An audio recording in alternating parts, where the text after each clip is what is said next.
Hello, everybody, and welcome to episode 423 of Pixels and Ink, the official podcast of CGMagazine, where we take a critical eye to gaming, comics, tech, and media. I'm your host today, Kirsta Hoog, and I'm joined by our editor in chief, Brendan Fry, Hello there, Chris. and Cody Army. Hey, how's it going? Not bad. How about you guys? I'm doing I'm a-okay. I'm a go K as well. We have no Jordan today, I see. Sad. No Jordan or Dana today, yeah. It is a sad day for podcast history. It'll go down in infamy. Sad day. Sad news this week, too. Just generally Yeah. bummer news. It's like, it's not all bad, but it's not really happy either. So it's not really great. It's not tragic, but it's just like, this stuff again. But we'll get into all this and more. And we'll start off by talking about the Writers Guild strike. So for the first time in 15 years, the Writers Guild of America has gone on strike, and we all remember how well that turned out last time. It led to a lot of short seasons of TV. Obviously, it's a lot of complaints this time around, especially involving the use of AI technology and trying to secure writers' jobs for that, and the nature of streaming and I think the biggest thing for that way. a lot of writers is the streaming, because streaming contracts and streaming seasons are so much shorter than like a standard network show that it is a lot harder to get that syndication. It's also a lot harder if that series kind of goes away to kind of see those residuals that you normally would see now. So I can definitely understand why these writers are like, hey, these big streaming platforms are making a lot of money. Why are we seeing really none of it? Because the way they're taking advantage, or allegedly taking advantage of the way the contracts have been set up previously, to make it so they never really need to give those residuals. Even look at even how Warner Brothers Discovery handled the removal of those animated shows. It just basically got rid of them because it was cheaper to do that than pay the residuals on showing the shows. Yeah, it's funny you mentioned syndication. Like, so much has changed in history in the last 5 to 10 years, let alone the 15 since the last writer's strike. Like, it's just totally like syndicate. Like, shows used to fight so hard to get that 100 episodes get syndicated and just coast, right? Yeah. Now it's like, is it even a thing anymore? Like, everything's just put straight on streaming if it's broadcast on TV at all. Exactly. What do you think, Cody? I really don't have anything to add. No, I feel like you guys touched on most of the topics. I do think that for consumers, this sucks.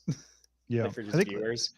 I think the biggest thing you're going to notice right away is the late night is basically just not going to be available for the next little while, because that relies on writers daily. For like things like streaming or a lot of movies, there's so many things already done that are just waiting to come out that you really won't see the impact of the strike for at least a few months. But in like daytime, you'll see it all immediately, because all those shows are basically done until the writer strike's over. I keep getting this clip pop up on my Twitter feed from the last writer's strike. It's from Conan O'Brien, and he just is spinning his wedding ring, and he just wanted to see how long he could spin it for. And when I tell you that, it's captivating television. Did he do that on air? Yeah, on air with an audience and everything. He just had there spinning because he had nothing to say. It went for like 35 seconds or something like that. It was an absurd amount of time. But that kind of goes to show that you kind of, without writers, these shows aren't anything, right? Well, I mean, these people are funny naturally, but you'd just be like, just riffing for like, do you want to watch a guy randomly riff and just try random jokes on you for like an hour? It's not going to go well. Conan O'Brien, yes. Jimmy Fallon, James Corden. Oh, God. Yeah. No, James Corden's done, I think, now. That's true. Yeah, that's true. Something that is interesting, though, something that wasn't really around during the last writer's strike that is now is social media, things like TikTok. I wonder how a bunch of bored writers can populate apps like that. I mean, I don't think they want to give anyone's content, any content away for free, because, That's fair. they want people to pay for it, and the studios to pay for it, and I don't blame them because no one But wants to work for free. It's also how fast or how long will it take until the networks go to TikTok and just start filming shows with TikTok content? I mean there's the already Soup getting out there again. as it is, but yeah. Basically, just It's go gonna to pop-up be video of the Soup. Like, here's the top 30 TikToks this week. I'm like, all right, cool. broadcast on TV for no reason. You could watch it on your phone. Yeah, but they're gonna give slight commentary to it. But have you considered that art is dead? Yes, 100%. Culture is a lie. Yep, everything is true. Art is very dead. Yeah, art is a shambling corpse. Yeah. So is subtlety and media literacy. Yeah, it's actually interesting because like the last Writers Guild was like from November to February, and like that's like right in the middle of production season, whereas now it's like shows are winding down. So on one hand, I feel like the strike shouldn't last too long because they need to get it resolved, but at the same time, they have 4 months to wait it out. It's like when schools strike, it's summertime. We got we can wait. think the studio, as a lot of people are speculating, the studios will wait this out as long as they can because they don't really want to. They don't want to bend. They don't want to give in and allow writers to get more money because it means they're getting less money. You also have the writers that don't want to bend because they don't want to see the studios win and them not actually see a fair wage for all the hard work they're doing.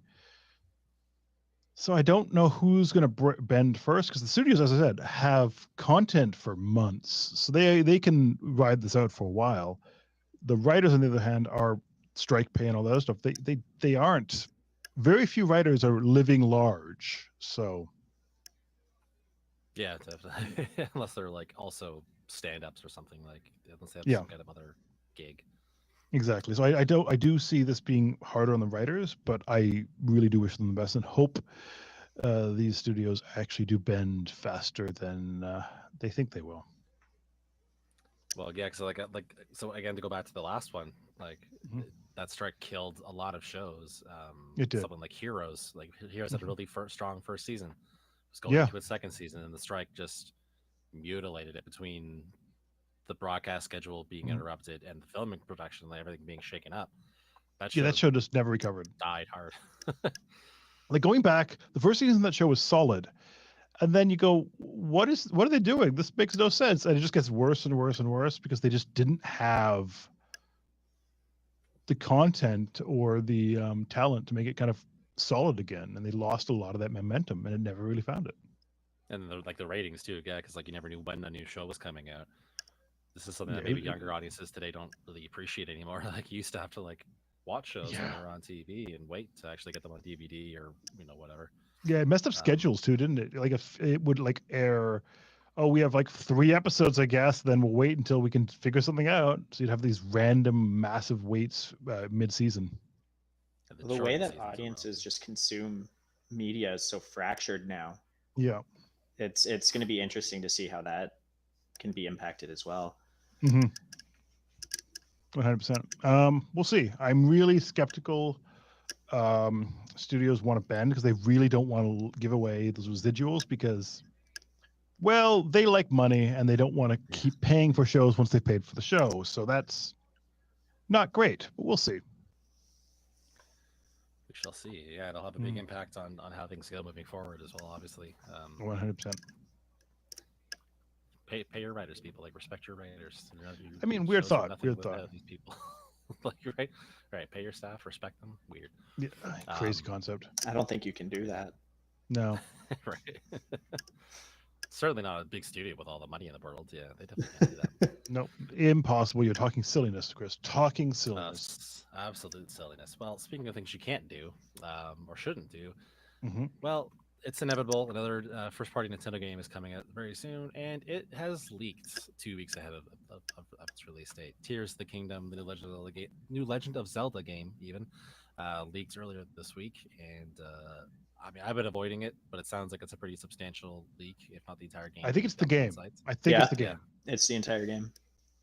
That's how little I've seen that. I mean, the answer is the Switch has been cracked wide open a while ago. And as soon as any of these discs leak on any of the little cartridges leak or get out early, hackers get it and just distribute it everywhere. I mean, Nintendo can be litigious as it wants, but let's be clear here. If you just once it hits weird European street vendor somewhere that they find it and sell it, it's out there, and no matter what they do, if someone has a cracked switch, they can get into it. But as with anything, if you have a cracked switch, it's very likely Nintendo will ban you very quickly if it is online. Yeah, if you're dumb enough to take it online and get blast your location out there. Yeah, that now the biggest one thing I'm just baffled by is streamers that are like streaming them playing Tears of the Kingdom early, because Nintendo will just shut down your channel. So I don't know what they're thinking. This seems like a dumb idea.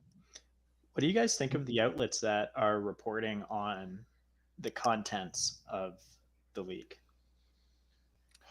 It's a hard one because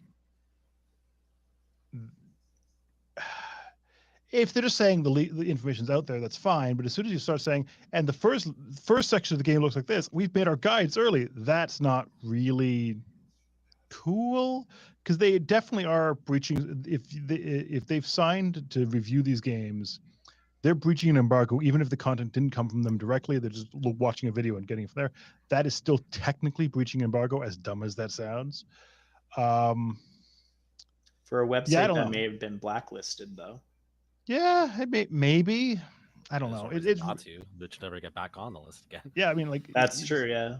If you're already blacklisted and you're never getting back on that Nintendo's good side, go for it. But if you're not, and you just think new readers too, like yeah, I know a lot of people just block your page from their socials and stuff like that if you do something like that. But, I do see it. It is a risk. You might have been had one bad thing with Nintendo, and Nintendo's willing to work with you again, but you doing that stuff will definitely, the hammer will come down. It's just so hard to figure out that balancing act. Is I know we always struggle with. You're cutting out, Brendan. Lag there. Lagging hard. Balance, right? Sorry, you cut over there. That was really sorry. Yeah, that was really strange. Just finding that balance between coverage of something like a leak, etc., or being willing to step on Nintendo's toes, or go in the legal gray area to try to get coverage. And I'm not really sure what people want to do on that front. It's so tough because you want to be out there, but this is not the time to do it. Maybe there's other cases where some sites would try it and get away with it, but Nintendo's already drawn the lines so hard on this one. Like when the art book leaked on Discord, they went to Discord and said, give us that user's info. When the other leak happened, they went after it. This is not the time to mess around and test Nintendo, right? They are coming down. When they're coming down hard on everything, and this is one of their major releases for the Switch in general, you'd be dumb to think Nintendo will just let it fly. It will come down on you, and it will do whatever it physically can to try to squash those things. Yeah, I mean this happens a lot with the Pokemon games. I think the last 3 Pokemon games all dropped early on, in the same way, and that happens. But I kind of thought it wouldn't happen this time. I thought they would keep those copies in the warehouse until the last possible moment. The answer is I'm sure when you're dealing with a global supply chain, no matter what you do, there's going to be some way for things to leak. And I brings us back to that Pokemon card theft that happened a few weeks ago, or happened years ago, but it was reported on a few weeks ago. How no matter how secure the chain you think it is, someone's willing to make that risk. Someone's willing to try to circumvent the rules, and someone's willing to try to get ahead, whatever point that chain may break. And it could be the retail where a thing shipped to a store, a few weeks early, or the warehouse employee, or anything. There's so many points of failure that it's impossible to release a game that's going to hit millions of people – and not have the chance of someone to get it. Yeah, and I mean, there's gonna be jobs lost because if they find out whoever let that get out there, because like I know if it's Yeah. somewhere like GameStop in North America, they will find you. Like they will find where it was sold, and they like Yeah. it's illegal. It's a legal thing for GameStop employees. Like you cannot sell these things, or you will be fired. Like it's Yeah. that plain.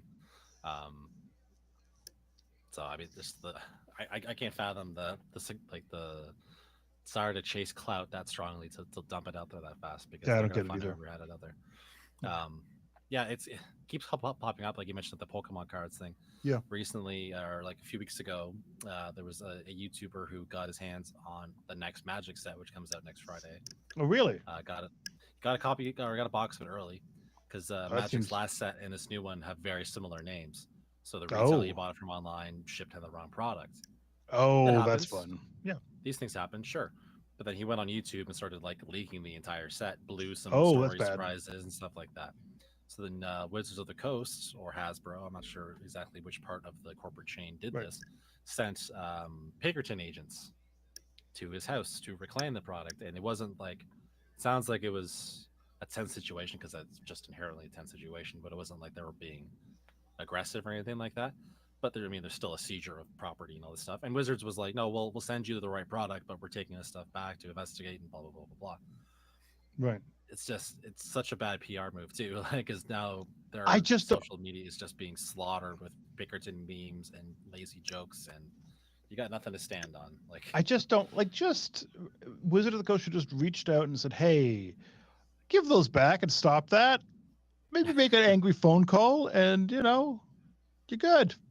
Or offer them like I don't know, offer them a bit of like, "Hey, we'll give you 2 boxes of the set if you hold off the stuff now." Like anything, it doesn't.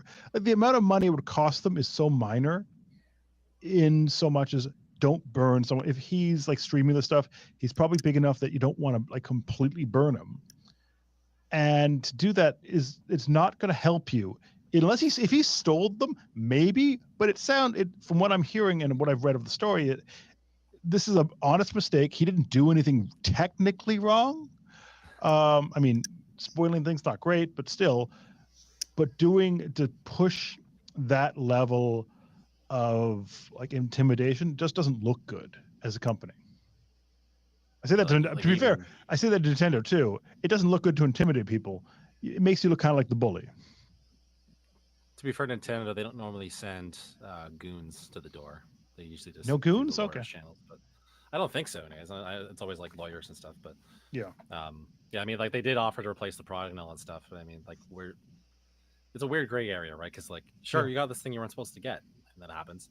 But Yeah. you deliberately went out there. It was a smaller-ish channel. Like it wasn't like one of the major streamers. Okay. But if you, like you know what you're doing when you start leaking this stuff online, like you know they're not going to be happy with you. Oh yeah, Yeah, 100%. I think there has to be repercussions, right? Like, To be fair, I think if it was a bigger channel, Wizards would have tried the nicer approach. But because it's a smaller channel, intimidation does work because they don't have the reach to really cause a big enough fuss to make it matter. If like there's so many like things that big channels can get away with that small channels can't, and I think that is a big problem. mm-hmm. Yeah, and for Nintendo too, they're also there's the chance they might send out the really big guns and dispatch Reggie out of retirement to. Oh yes, to that was real real dumb, real dumb. I thought, well, I mean, it's Reggie, so I kind of took it all with a grain of salt. But I like that Reggie still keeps a persona. I do too. He doesn't have to. He could just be a corporate dude that just does his corporate thing. He's not on the payroll anymore. I think he was. No, I'm thinking he was on GameStop's board for a while there, but he left that too. He was. Yeah, he doesn't really have a hand in the race anymore, besides being a Nintendo fan and like a veteran. Yeah. But, I guess for people who don't know, yeah, probably give a bit of backstory. So, as a result, I had the story up open, and now it's gone. Oh no! I got it. As a result of the Tears of Kingdom leaks, Reggie tweeted out a quote from Taken. Thank you. Channeling his inner Liam Neeson, saying, "I don't know what you want. what I do have are a very particular set of skills I have acquired over a very long career, skills that make me a nightmare for people like you. So the Reginator. I believe like him. it. His body is ready. Like Feels that's like a terrifying. purple We showed Pikmin. that. He is a very large man. Have you met Reggie, Cody? I know he was near us at E3, but I don't know if you actually said hi to him. No, I didn't get to. He walked past me. Gigantic man. He's a large man. I'd be He's not terrified. someone I want to mess with. Yeah. Yeah, no. Actually, No. yeah, I read his book and his background. Actually, like I legitimately wouldn't want to mess around with him. Like I'm not even just joking. Yeah. But Wii Sports about it. My body is ready memes. Like Yeah. he's not. Yeah, just the gentle giant type you don't want to mess with. Exactly. I agree with you 100%. I mean, I do like the fact he does have that sense of humor that he does still kind of play into it. And I think, as Cody was saying, that's fun. Yeah. Like, why not? I'm very nostalgic for that kind of era of Nintendo. They were just kind of like weird and strange. Yeah, 100%. Yeah. We didn't really appreciate it when we had it, right? Like looking back on it now, it's like, yeah, it was the whole Wii U era for half of it, and Yeah. it seems kind of wishy-washy. But at the same time, you had Reggie, you had Iwata doing Iwata asks and stuff like that. Mhm. All the great presentations on stage. Like they still have a bit of that edge, but and I watched an Iwata Asks a couple weeks ago. Right. Man, I did not appreciate those when they were on. They were fun.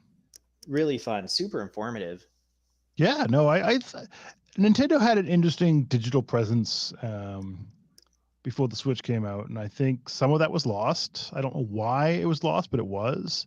It feels much more polished now, and that's kind of sad because I like the ridiculousness of how Nintendo used to be. Yeah. Is it the one thing with Muppets? Yeah, it was amazing. Non-specific fantastic. action figure. Yeah.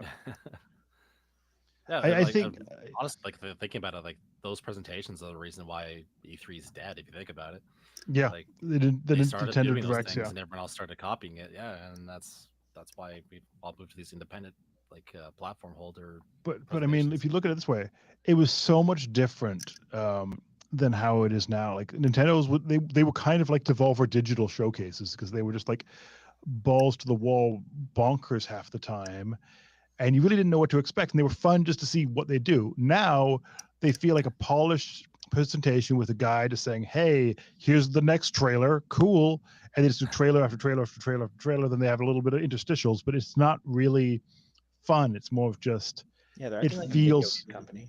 Yeah, it feels very Right. polished. Like I don't know why, because Nintendo really kind of perfected the art of the digital stream, but they seem to have lost it along the way, and I have no idea why that happened. Part of it was Paul Iwata too, right? Yeah, Yeah. So he kind of spearheaded those things. I think speaking so. of like I'm not knowing what you got till it's gone, right? Like gained so much posthumous respect for him over the years. Yeah, 100%. Like they even had a bit of that even with the Switch presentation. Like I remember part of what grabbed me about the Switch was when they were showcasing at that first reveal stream, the whole like Switch thing they were doing where they're snapping between the presentations and passing off.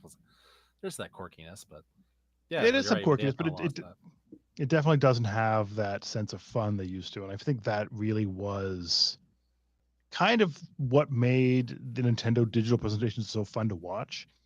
Now they literally are just any other stream where there's a bunch of trailers with a bunch of random people saying, "Hey, did you see that thing?" and then back to more trailers. So I do feel that it did lose some of that magic along the way, but you know something, that time is coming up. Maybe they're going to surprise us this year. That's fair. Probably not. I mean, they're not going to do that. The sales don't lie. They probably see that the way they're doing things now has garnered a lot more of a positive response. So, I mean, so I think I think Nintendo is doing fine, but I think they've reached saturation point because everyone has a Switch or two. You only can sell so many of the same consoles to people so many times. So I do. Yeah, you see my point. I feel the people that want a Switch bought a Switch. I just bought a new one, so yeah, or traded in rather. But so I do question. Like crazy though. Yeah, but I don't know, has it kind of slowed down at all? I'd have to look at the sales numbers, but I think that from the last batch it was another like good jump. Like it keeps jumping substantially, and like again, it is the kind of thing where you have multiple in a household sometimes. Like, because it is kind of a personal system compared to a PlayStation 5 or a Series X, which is basically the family's console. Oh, hopefully you're buying multiple PS5s. That thing's expensive. Yeah, it's a pricey box, and I do want to bring up just quickly the just on that note, how scalpers that tried buying up all those PS5s are now having to slash the prices because they just are now in stores. Good. They're just there. Yeah. It's regular now. Yeah. I love when, you know, scalpers get what they deserve and just see the massive stockpiles of PS5s just no longer having that markup value that they needed to sell them for. Like at the peak of mid-pandemic, PS5s were selling, what was it, for like $1,500 Canadian. You'd see them listed for that much. I'm not sure if they ever actually sold, but I definitely did see Facebook listings for $1,500 just for the console, basically. Yeah, and I saw like a bundle of the console, a controller, and a game for $2,000. I'm like, no. Yeah, it's like this thing doesn't have any games. Why are you paying so much for it? People, I mean, I don't think that many people did, because those listings just kept going back up and up and up and up. So I think what had happened is people, they had that price in their head. They wanted $2,000 for a thing they spent $800 on, and they just kept pushing it until they got that. Scalping did do a lot of damage for the reputation of it, because everyone thought, this thing costs this much money, because they kept seeing it advertised, like Facebook ads and stuff like that for that much money. Like, it's so hard to like. So many people I know have no idea what the PS5 actually costs. They think, I saw it for like $1,500 to $2,000. That's what it costs. I'm like, nah. I mean, it's not cheap. Let's be clear here. It's not a cheap console. Canadian. Yeah, but it's not the level of. It's good. You're going to go broke by buying one. Yeah, definitely. Yeah, the scalpers definitely got agree on that one, because, like, you know, you had to know there's going to be a bubble on that, right? Like, it's not like it's always going to be unavailable. Versus, like, you know, right now, if you go on eBay, like copies of the Final Fantasy Pixel remasters, the physical editions, just the standard ones alone are going for a couple $100. Why? Because they made so few. Like, they had a really crappy limited availability. Just no idea why. I've been trying to get answers out of Square, and there's no logic that I've heard behind it. Because you know people are going to buy that game, but I have no idea why they wouldn't make enough for that game to, you know, go around. Honestly, I would not be surprised if Square didn't think there would be this much of a demand for physical copies of that, because you can get them on like your cell phone too, right? It just it is weird though. I used to work in an electronics department of a retail chain. Okay. And I remember, right, you did. I did, yeah.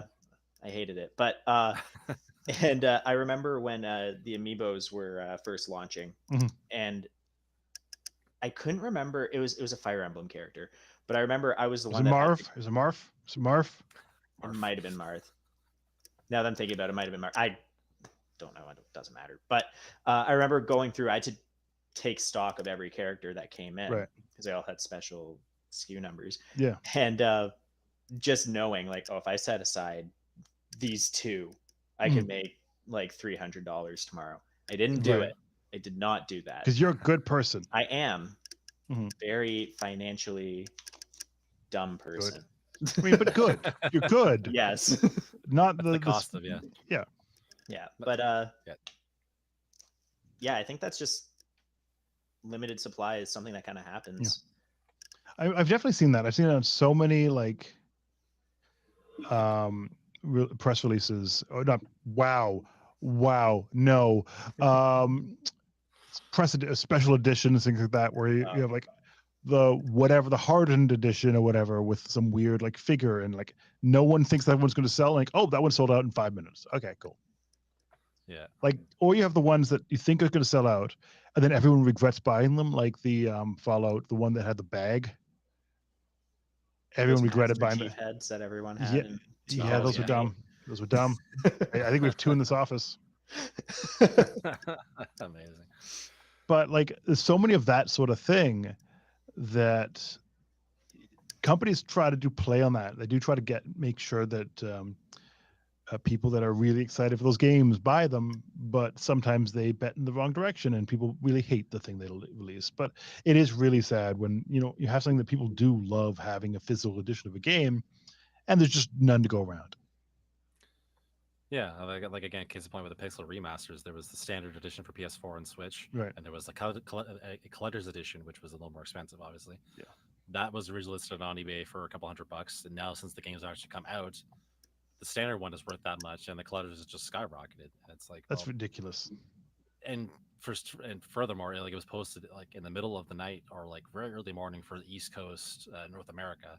Really? It was only available for a couple hours, and like by the time people were like aware of it and able to even process spending that much money on it, it was sold out. And it's like, in the standard edition the same way, or scalpers? Standard edition was pretty much the same way. Some retailers like Play Asia have had additional waves and stuff like that, but like, you're just serving the scalpers, and there's no advantage in doing it. There's zero advantage to it. I mean, I understand you don't want to make, 30 million copies. Don't do that. But maybe make a few thousand. You make enough to go around, Definitely more than what they did. That's ridiculous. Yeah. There's been no word on like another wave of copies coming out? As far as I've heard, they had no plans for it, but this week they also announced they've sold 2 million copies of these remasters since they came out on Steam 2 years ago. So maybe make more. I don't know. So maybe make more. I mean, these are games you put out every 6 years, basically. Like, people keep snapping them up, so maybe make more copies. People apparently like these games. Weird, huh? Go figure, right? These timeless classics. Yeah, right. People like these timeless classics. Weird how that works. So we invested time and effort into remaking them, but we're not going to put the equivalent effort into releasing them and having them on shelves. So weird. I don't walk to a store and pick up our other games that have been sitting on the shelf for years, but let's not do it for this collection of 6. I don't. It's I don't get it. That is very strange. We're way off in the weeds here, but I mean, I think we're almost. There are ways to be able to play it, even if you can't get it physically. Yeah. There's a silver lining. It's basically like the industry shifting towards not caring about physical. Like, digital is slowly creeping up in that regard.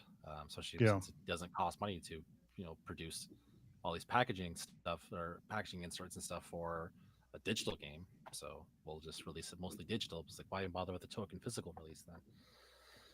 Because it's a weird why not? industry that we're in. Yeah. Yeah, I don't get it. I mean, I do get it. I understand that printing something is more expensive than not printing something, and digital things are cheap to produce. So, but that being said, people like physical stuff. No matter how many times companies think we're just going to go to an all digital future, there's a lot of people, and I mean a lot of people, that like a physical thing. I like my trinkets and tchotchkes. Yeah. Exactly. Yeah. There you go. Let me have them. Put more tchotchkes in my games, please. Exactly. Yeah, I mean, why not? Do we want to talk about the Blizzard artwork thing? Yeah, I was about to say, one thing you can keep out of my games, though, is AI buffered environments, but that's what Blizzard wants to do. Yeah, it's so strange. Came out this week that they've unveiled a patent to do just that. So instead of paying artists to flesh out their worlds, they're going to, what they are investigating at least, the possibilities of using AI to do it instead. Which just is the latest in a series of tone-deaf ideas out of Activision Blizzard. I can guarantee you they are not the only company that is looking into AI as a way to replace art. I mean, okay. If you're looking at it as weird, like as a supplement, so like say an artist says, I need to make 30 backgrounds, and he uses it like the base color and design, and then he kind of does his own artwork on top of that. I understand the need to kind of use things like that. I do not understand to take the artist out of the equation, because that's like, there's something to be said for, like the clone tool or the erase tool, things to help make your job easier compared to things to replace an entire range of jobs. Those are not the same things, and those are not, from what it sounds like, Activision Blizzard is literally looking to find ways to just take part of the game worlds out of artist jobs and into people that can just sit there at a computer and type a prompt, get a cool demon looking background and work with that. That sounds dystopian. Yeah, it does. Yeah, 100%. If there's one area of a game that could use it, it's like the backgrounds. If you're just talking about very distant stuff, yeah, you're using something to automate that. That's the spot to do it. But it's just, I feel like it's putting a foot in the door, right, for more drastic measures. And I think that's the thing. Like, you could argue that these are kind of like grunt work that is given to interns, etc. Yeah, that's probably true. But where's the line? How do you say, okay, that we're going to do, but this we're not, and then, well, that we're already doing, so we might as well do the next level forward via the AI. When does that stop? When does that end? And then you also have like stories of games like, what was it? The Squanch game that came out. What was it? The one. I'm gonna look it up because no one High remembers. on Life. That's it. High on Life. Oh, yeah. They used AI voices to kind of finish out some of the.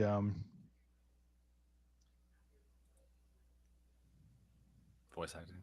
Exactly. So I was looking up the story of it. But yeah, so this is a slippery slope, and especially with smaller studios or studios that want to build bigger worlds than the team they have ready for them. It could be a kind of a doorway into letting more and more AI art into games, and I do worry you will lose some of the artistry in the process. Yeah. Especially for. Sorry, I got some feedback. Especially for something like a fantasy game, like yeah, World of Warcraft or something like that, where it has such a distinct style. Mm-hmm. I don't know. I like having the artists work on it. Yeah. With that said, though, I saw recently it was someone added to Skyrim. It was a mod on Skyrim. Oh yeah. Was this the ChatGPT thing where they added so all the NPCs had like infinite words they could say? That I thought was kind of cool. That was, I mean, it sounded like ass, but the yeah, it sounded like they just say random things, but it's new every single time. Like, I guess that's cool. Like, I guess they weren't actually voice acted. It was like a computer voice, which is kind of demonic sounding. But like, it was cool that this game that already feels like it has like endless replayability, could have that. 100%. But yeah, let's go back to the writer strike thing. Pay the writers to do it. Maybe weird. In other words, eh? That's true. Yeah, I shouldn't talk it up too much. Well, I mean, like, it's a neat application. Yeah, it's just again, someone that could have been doing that and have a better output. And there's voice actors you could be recording that dialogue. Yeah, exactly. I mean, it's helpful to give the intern or like maybe interns would have had that background work, but those interns use it as like a ground floor thing and go on. 100%. Yeah, like even like. I do worry, like there's so many reports of like websites and stuff like that using AI to fill in the smaller roles on a site, like the weekly stats reports and things like that. And I do worry just how much this is just kind of testing the waters to make sure they can get away with it before they just say, oh yeah, you're just like, we really don't need these writer people. Yeah, there's definitely websites that are just licking their lips waiting. 100%. So it's something that we've used. Like we've had like interns who do the newswire stuff for our website and other things like that, and like that's how they get a foot in the industry. And like, 100%. I started. So yeah, like it might save some money to program an AI to fill in the backgrounds or do grunt work like that, but those grunts go on to do other things, and this is how they get acclimatized and. We can see if they want to do that type of stuff. Like, it's a quick solution now, and it's going to stunt a lot of growth for everything else down the line too. I mean, I do think there's a few things I want to say to this. Computers are not creative. They can't be creative because all they're doing is mimicking. They make a really smart parrot. So I wouldn't want a computer to review a game for me, because what point of reference do they have to write that review? They don't have experience. All they're doing is saying, well, I read the specs and this should be worse than this thing. That's not how anything works. If you reviewed a movie based on the fact that these actors equal good, that would be a really bad way to review a movie. And same with games, anything else. You can't, that is not a way to do that. So there's certain jobs that I don't think make any sense to ever consider a computer for. And same with art. I think there's something personal about a game. And when you're working in a team, with all working together to make a specific product, your collaboration is what makes these games unique and memorable and exciting. If all the backgrounds look like just general AI blob of like fantasy landscape, yes, it looks pretty, but it doesn't have that soul that lets it, that, yeah, that team makes mistakes. The computer is too perfect. It's doing too much. They're just the same thing over and over and over with slight variations. That's not interesting. And I bring it back to the situation with Grand Theft Auto, the remaster versions that came out recently. They used AI to kind of up-res things to make it so it would look okay. And that game was a giant mess where half the things didn't make sense. The lettering and words they used didn't fit the world. AI just isn't there, and you're not, unless you have someone physically doing this stuff, it's never going to look real or make sense. And it's definitely not going to replace artistry that goes into make all this stuff. Seems like asset flipping with more steps. Yeah, that's exactly what it is. Yeah. It's kind of crazy how the more things change, the more they stay the same. And that's the thing. Like, you made a good point with that. Half of, like, what was it, like mid 2000s was just asset flip of one game over another. So they'd have one game, and they're like, what if the game was now a ninja instead of that other thing? Exact same game, just new graphics. And they just do that a few times. Like the Wii was dominated by asset flip after asset flip after asset flip of the same game, just with a new title and a new general storyline. They're basically the same thing. Yeah, I remember in MIGS 2016, I ended up talking to two guys from Ubisoft about just how rampant asset flipping was, and what they were trying to do with their system to prevent it. But yeah, and now it's just asset flipping with a different word. Yeah, they're taking, like, feeding what Warcraft looks like into a computer and saying, make more Warcraft. That's not a way to make a thing. It's going to look it's like collaging. It's not going to be useful. It's just going to be its placeholder. If you want to use it for placeholder, do you want the Star Wars sequel trilogy again? That's how we get the Star Wars sequel trilogy. Yes. Exactly. The Skywalker, anyways. That could explain a few things. Actually, World of Warcraft might be one thing where you can get away with doing that. Just have an AI set up a new raid tier. Probably have the same effect. Yeah, I just don't know. I think there's advantages to saying AI has a place in the creative process. Maybe you want to say, give me some ideas to what a fantasy landscape can look like. And you go, okay, yeah, that's great. I'll use that to make my own ideas. Like, yeah, sure. It's the same way as you look in art books, you look in old paintings or something to get ideas. I don't think it's going to replace the end product. I don't want to see them just take the first step. I was like, oh, make fantasy. Like, yep, good enough, and not actually go to the artist, make it fit your world, finish it into the universe, and not do those things that actually make it work. And I fear it's very easy to just say, do we need that last step? And you end up with just a giant mess. When those AI props first came up, and it's like, oh, you can draw this in the style of this. I thought this is really cool. Like, I do creative writing, and this could be like a cool way to kind of visualize some concepts and stuff like that. Yeah. But then when you start seeing the people that are behind these things going like, oh yeah, we're going to replace the artists. Artists aren't skilled. There's no need for artists. We'll just make the AIs do this. Same kind of crypto bro mentality. And it's like, okay, I don't need any of this. We can just throw this whole thing out because this is just a corrupt path. It's not going to go anywhere. I feel that there's, like any tool, it's a tool. If you want to use it as I've heard of artists using this stuff to kind of supplement the work they're already doing. So you say the idea platform, or figuring out how to jumpstart on that thing they're kind of stumped on. that makes sense. Then they say, okay, oh, I see. Oh yeah, if I had a cool dragon looking like that, yeah, let's do that, and then kind of go from there.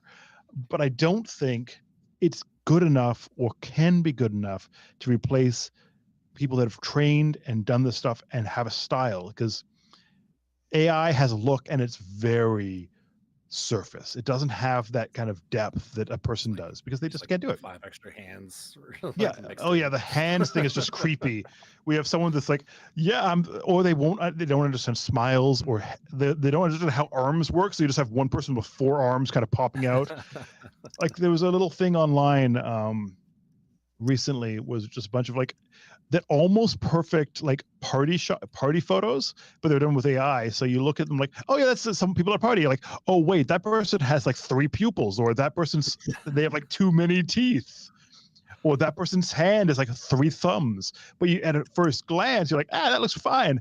Then you keep looking first, like, oh, that person looks like nightmares. Cool, I love it. I love it so much. It's like there's the website Shirt Punch. They do like these daily designs for t-shirts and stuff like that. Yeah. And they recently were asked were posted the saying like, oh, people ask us why we always put the preview of the image inside the image of the actual t-shirt. Yeah. It's because AIs comb their website and other sites like it, steal the designs and throw them on t-shirts. So now when they do that, they have the preview image inside the actual image. So they're printing that sample image with the 2 images on t-shirts. Yeah. That's so dumb. Yeah, it's just rampant theft. It's scary. Like there are spaces. Actually, John Oliver did a really good story about this on Last Week Tonight recently, where shows some of the things where this can be useful for this, but it's like it needs to be a 10% of the total task, where it's just like helping calculate stuff that someone else, that an actual human being, then processes and calculates based off of. It's just I have no faith that we can keep that technology scaled back that far. Yeah, exactly. I mean, I also have to look at like there's like what was that story where there's an outlet, I won't list names here, but they were using it to do different story, like they do like daily financial reports for like to show off how you can get new refinancing or something like that, and they do that every single day. And then someone went in there and like looked through the stories and like, yeah, these facts are wrong.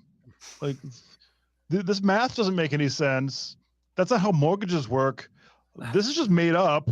Like it's just like, it's clear they just kind of had a bot going, looking at the latest mortgage data and then trying to make it showing why there's new refinancing based on math. But AIs aren't great at math, weirdly enough. So they just reproducing nonsense. And they're like a new story, but like, so you can refinance and get this much off your house. And they're like, that physically can't make sense. That's not how like interest works. You can't earn money by like that. That doesn't make any sense. And people look through it like, yeah, no, the AI is wrong. Like just completely wrong all over the place. And I feel that if you don't have that human oversight and you don't have people doing this stuff, the computers don't think. They aren't real people. Despite what you might say, like, oh, this, I was looking at this AI bot said it loved me. No, it just said a random thing. They are literally parrots. They do, I mean, they're not literally, they are not birds. They might be. They do not think, they do not feel. They are literally projected algorithms say, hey, people that used this sentence up to this point often had this next part after it. We should add that next part, and just kind of figures it out based on probability. Complex? Sure. Filled with actual people? No. Yeah, it's all based off of the data sets they're processing in. And so like to go back to that John Oliver story too, like there's an example of like, oh, the AI said, like the person should leave their spouse for the AI. Yeah. So it's like, well, what data did you feed it? Like whose conversations are you grabbing? Or like all those Google chatbots that have been around for years, even before this recent wave. It's like, yeah, Google designed an AI and it's racist. Like it took 48 hours for it to say something really disgusting, misogynistic or something like that. It's because you're feeding it internet comments, like garbage in, garbage out. I mean, it's also that you have internet comments. You have like it's fed on everything. So it has everything from like the great classics of history to Harlequin romances to weird horror movie. Like it has the wealth of knowledge but it doesn't really understand what is what. So it just uses it based on probability. So if you ask a question that sounded like it might be from Harlequin Romance, it pulls from that data set. It was the best of times. It was the worst of times. They ruined my favorite game, those bastards. Yeah, exactly. And that's what it is. It's from Dickens into the Screen Rant comments. No. Abort. But yeah, I think as a tool to help artists, AI is very useful and helpful. Mm-hmm. But yeah, as Chris said, I don't trust our ability to rein that in to just that. I don't trust corporations to rein that in. That also, yeah, that's the biggest part. That's exactly. Anything that's just completely profit driven. Yeah, exactly. 100% that. Corpos and crypto bros, they're the two factions that stand to kind of drive us off this cliff, I think.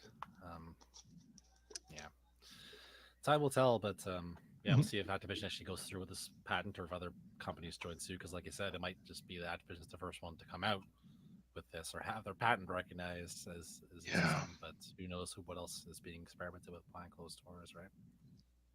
100%. But also have the other thing that AI art cannot be copyrighted. So if you start using a lot of AI art, there's a lot of parts of your games that can't be copyrighted. That seems bad for corporations.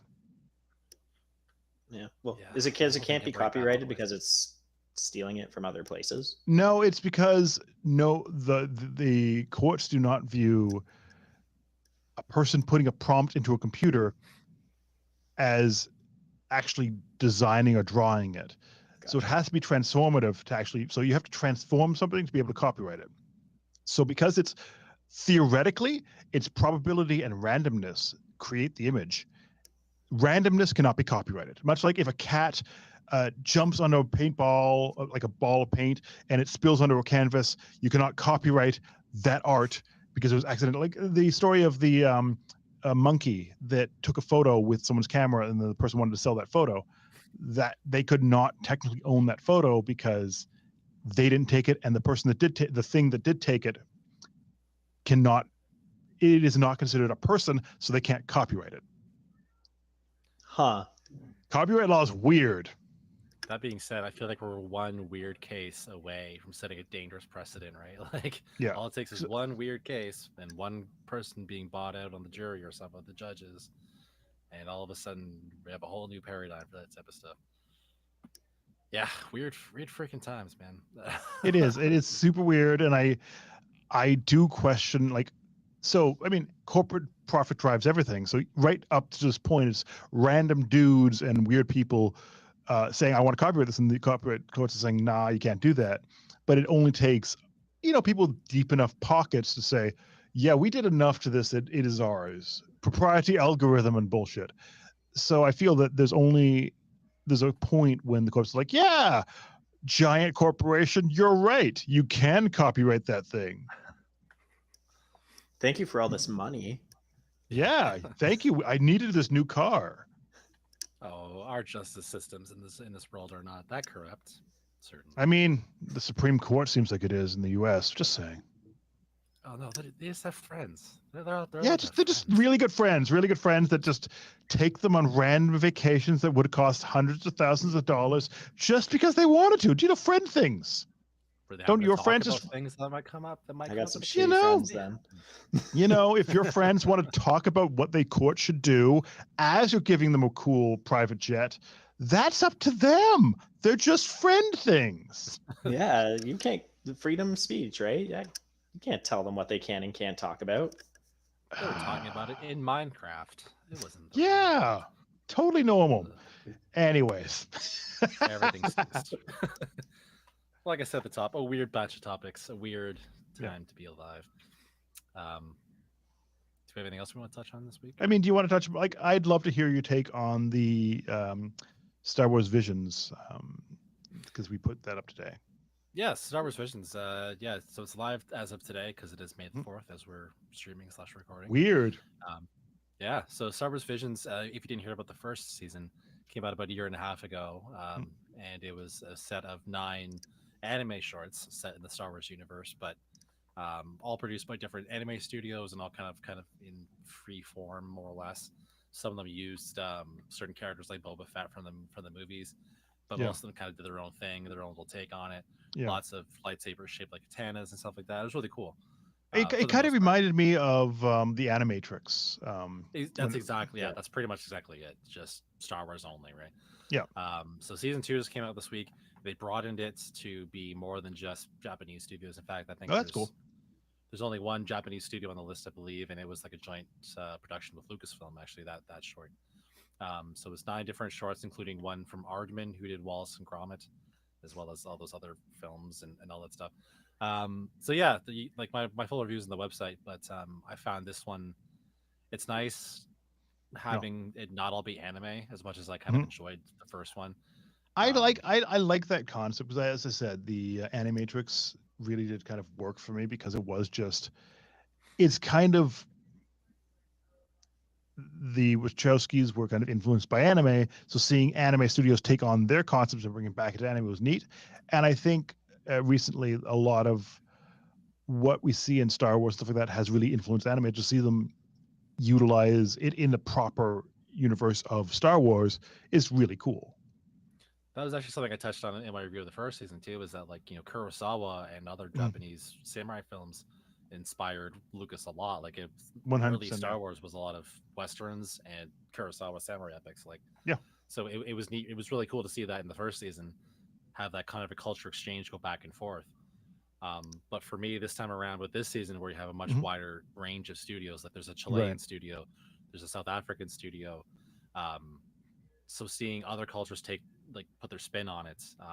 Like there was a one short is from an Indian studio, so there's characters in the short that have Indian influences in their fashion and That's really cool, and stuff like that. Yeah, it's a really neat little thing. But I also think it's interesting because Star Wars has been around for so long that you'd be hard pressed to find someone that works in the art field or the gaming field or the movie field that has not been influenced in some way by it, even though it was influenced by something else. So many people use Star Wars as a kind of a seminal work of art to what they really enjoy in media. So to see so many different types of studios take on the subject matter is really exciting. Yeah, it really has just. Yeah. Oh, sorry. No, that's all. I was gonna say, it has branched out and touched so many different mediums. That it is. It's cool that we're still seeing different kind of genres out of it. 100%. Anime or, please tell me the Wallace and Gromit one is done in like a claymation. It is more or less, yeah. It's basically what you expect from them. It's my least favorite. I'm not a Wallace and Gromit. I've never really liked Wallace and Gromit. I'll be honest. So, like, that one pleasantly surprised me at first, and then by the end they started doing some jokes. So I was like, okay, this is not for me. Too British. Why are they so British? It's like there's a race involved, and at one point it's like someone's vehicle pops out a little Death Star laser that's shaped like the Death Star. But okay, so like weird British humor. Okay. So yeah, it's just like that's where I was like, all right, I'm out. I'll finish watching this. This is not my favorite. I had no expectations of it being that way for me. But yeah, it's some beautiful artistry on display. Like the very first short is called Sith. It's a very kind of like weird and slow start to it, and it ends in like this lightsaber battle. But it's doing all these really cool things with and again, like the design of the lightsabers is a little more cultural, and just the way that translates into this visual theme it we're working with the entire time was like, I'm not an I'm no artist. I'm not good at art. I don't have the full knowledge and stuff. But I mean, I was like kind of blown away by what I was seeing in terms of like the art style. That the thing for me, like with the first season, there were some highs, like there was higher highs and lower lows. Like the very last film or the very last shorts in that season, I was kind of like, this is how you end this collection. Didn't do anything for me. But there's other ones where I was like, I want to see more in this universe. Like, please extend this into something else. Which this season is kind of more self-contained. Like I didn't have that pull for any of them, but I also like, aside from the Aardman short, I wasn't really like disappointed in any of them either. It's just like, this is a really cool short film. Sort of experimentation. I'm glad that I watched it, but I don't expect to ever like come back to this at all again, kind of took me back actually to like in the late '90s on Teletoon here in Mhm. Canada. There used to be a bunch. They would broadcast a bunch of these submissions and winners and nominees from the various short animation contests. Oh yeah, those are fun. Yeah, it was like really weird stuff. I couldn't even, like I can't even remember like half of them right now, or any of them really for that matter. But I do remember watching them, kind of like again, like I had passive appreciation for animation as a kid, and just being able to like see these different experimentations Right. and the way you tell the short story within a medium like that in Mhm. 5, 10, 20 minutes. It's a real art form. Like it's amazing. It's an amazing little craft, and it was cool That's to really kind of cool. have that again from a different batch of cultural studios playing in the Star Wars sandbox. So That's really cool. Oh, pardon me, sorry. really cool. Awesome. That's awesome. Anything else Star Wars we want to touch on before we wrap up? Jedi Survivor's good. I hear you say that. Yeah. I don't play it on PS5, I guess though, because the PC version does not sound. I've heard that. Like I've heard that there's been such a problem with PC games lately where they just released and they just aren't up to snuff, and I don't know why. Because very often PC is the development platform, so I have no idea how these games are coming out this broken. It's like we're in I can only- 2009 all over again. It's weird. I can only assume it has something to do partly with like user specs and stuff like that, right? Like, it Yeah, has to be, I think it is. There Yeah. is a degree of user error involved, but it's not this widespread when it's just user error, right? Like it would be. No, more there's isolated. definitely some. They might have done it. They just overly spec the PC versions, where the PC versions do so much more than what the minimum spec is, because they are all testing on the most powerful rigs physically possible, and you start scaling it down, it just doesn't hold up. And I don't know how that's missed in QA, but something's happening. I have to wonder what kind of machines they're testing it on QA, right? Like, Yeah, if I they're not really do testing it question on the that. right- Yeah. If they're doing QA with those advanced rigs, then yeah, I mean, like I played Survivor on PC at the preview event, but I mean, Yeah. AMD had sponsored it and provided. The So those machines were for probably it, running so- really nice machines. Yes, I didn't see specs on any of them, but I'm sure that they were all well spec'd out. So I believe that. yeah, but the PS5 version, after like 35 hours in that game and only like one small glitch that was easily corrected by going to the menu. Oh. And that's before all the patches. So yeah, it's weird though that like the PC master race, as we call it, is the one's kind of suffering lately because yeah, Jedi Survivors got a bad launch. Forspoken was not running great on PC either. I've heard that. Yeah. Redfall, I believe, is probably not doing. I haven't actually heard about the PC version, but I'm assuming since the rest of the game is not in a great state, that the PC version is not doing very well either. Yeah. 100%. I agree with you. Anything else? I think that's everything. I think that's basically everything going on right now. That is all the news that's fit to print. So that's going to do it for us for this week then. If you'd like to read more on these topics and more, you can find full coverage at CGMagOnline.com. Be sure to follow CG Magazine on all the socials. Just search for CG Mag, you'll find us. If you have any questions or comments, you can send them to podcast@CGMagOnline.com. Cody, good to have you back on again. Thanks for having me. Where can people find you? Cody, you wanted to set the record straight before we wrap up about Zelda, didn't you? Oh yeah, I talked some real smack about Breath of the Wild, and no one told me to say this. I just I didn't articulate how I felt about the game very well, and I made it seem that my review that I wrote probably wasn't up to snuff. I played a crap load of that game before I wrote it. I do feel like now I probably would have graded it slightly lower, but not to a point that's even worth mentioning. Really? Yeah, Okay. no, I very much enjoyed the game. I was a little bit down on it because upon thinking about it later, wasn't exactly what I wanted it to be, and probably could have articulated it a bit better. Yeah, just wanted to clear the air on that. That's fair. No, I mean, I know that was one reason you'd only been on like 2 weeks ago, but I wanted to make sure you had the chance to kind of say that. Thank you. No problem. That's what I do. But where can people find you to yell at you for daring to dislike Breath of the Wild? Oh, come follow me on Twitter right now. I'm having a blast because it's the NHL playoffs, and I'm just Twitter's talking garbage all the fire? smack right now. Oh yeah. So you can find me at Cody_Orm or on Instagram at Classic Cody with ClassicCodyy.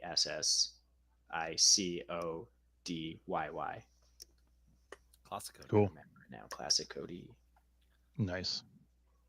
Awesome. And I'm Brendan? Beef Fry 26 on everything. I beat you. You did. You did. Gunslinger. And you can find me on Twitter at Hookathy and, well, wherever else.